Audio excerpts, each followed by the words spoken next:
time around we want to sketch graph of exponent, but then it's a different pattern. All this while we have been seeing for E. This time we are looking at this. This is an exponent. So if you think about it, right, here the condition is always be making sure, okay, here if we compare, okay, so this is my A. So I am drawing the graph for the value of A is bigger than 1.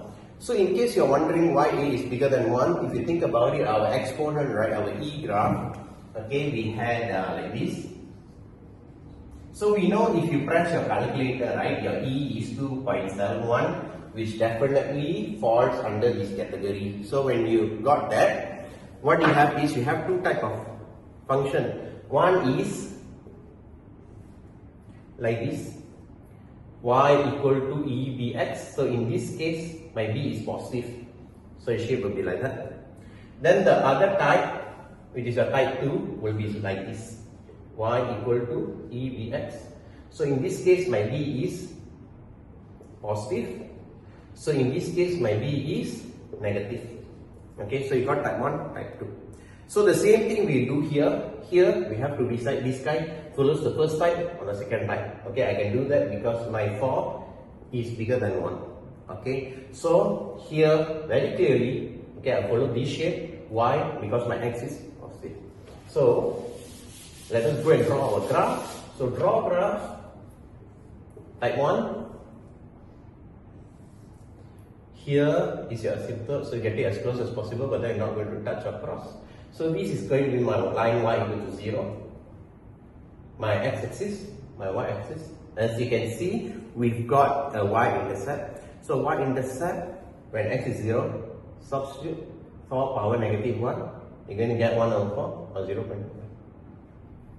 So take note, your marks is going to be for the shape, for the value, and also labeling everything correctly or clearly. And domain is the value of x for which the function exists. So that's going to be from negative infinity to infinity. The range of x is going to be values of y where the graph exists. So my graph exists from here to here. 0 not included up to infinity. So I'm going to treat this as example 1. Okay, so again, example 2. So this time I want to sketch this graph. Very simple. Okay, if you think about it, look at this number here. So this number falls under the category type 1, type 2. Kenapa? Because I already told you, memang the graph that we are looking at, this A ini kan, is bigger than 1 lah. So macam kalau you tengok ini 3 kan, memang is bigger than 1. So you can straight away tengok type 1 or type 2. So dekat sini kalau you tengok, your x is negative mah. So type 1 tadi itu, I already mentioned to you, kalau x positif macam ni, kalau x dia negatif macam ni. So dekat sini negatif kan, so you will follow type 2. Okay, so now I already mentioned to you, we don't go and straight away sketch this graph. Okay, what we do is, we will go and sketch y equal to 3, 1 minus 2x first. That will be my first graph. Then second graph will be y sama dengan 3, 1 minus 2x tambah 2. Okay, you know what we will do with this. So sekarang, we sketch this one. So tak payah pening-pening. You know what to do? This one adalah type 2. Kenapa?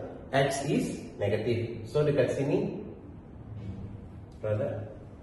So you have your y-intercept. So where y-intercept dekat sini, x is 0. Okay, so that is just going to be 3 power 1. So it's going to be 3. Remember, this is your asymptote. So your asymptote is y sama dengan kosong. Okay, so now what I'm going to do is, I'm going to do plus 2. When I do plus 2, I'm going to shift the graph up by 2 units. So this guy is going to be shifted up. So remember, asymptote ini adalah for this graph. So when this graph goes up, asymptote ikut dia. Kenapa asymptote ikut dia? Because ini asymptote adalah graph ini.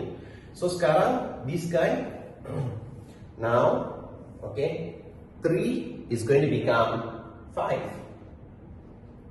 Y sama dengan 0 is going to be shifted up by 2 units. So going to end up at here, y. So there you go. This is your graph. So from there, you should be able to tell your domain and range. And actually, if you tengok kan, your asymptote graph, memang setiap kali you akan realize domain kamu adalah negative infinity to infinity, then your range is the one that you need to think. So range is the value of y for which the graph exists. So graph exists dari 2 sampai infinity. So maybe you might be wondering, kalau the number here, okay, is not fulfilling this, apa kita nak buat? Next example. We want to make sure, okay, my graph memang falls under the category supaya I don't need to memorize banyak benda. So dekat sini, if you tengok kan, my A, kalau saya compare, it is not more than 1, okay? But then what I can do is, I can force it in such a way that saya boleh mematuhi dia punya rule. How do I do that? Well, you already know law of indices. So this guy, kita boleh tulis sebagai 5 power negative 1 to x minus 1. You know what to do with this guy? So this guy is just going to be negative 2x tambah 1. So what I've done is I've created a scenario whereby this guy fulfills this. Tengok, A saya sekarang 5, which is bigger than 1. So that means I can go and think whether I want to follow first one or second one. And you already know, okay, it will follow second one. Kenapa? Because the power is negative. So power negative follow second one. So straight away what I can do is draw like that. Here y sama dengan kosong. I got my y-intercept here. Put 0. Just 1, 5 power 1, 5. So I can tell my domain is going to be negative infinity to infinity. My range is going to be 0 to infinity. Hope that makes sense to you. Okay. Hope you solve the mystery. And let me tell you, nowadays the question more to benda-benda macam. Catch you in the next video. Have a good week, guys. Ciao, Mr. Raj, your mathematician.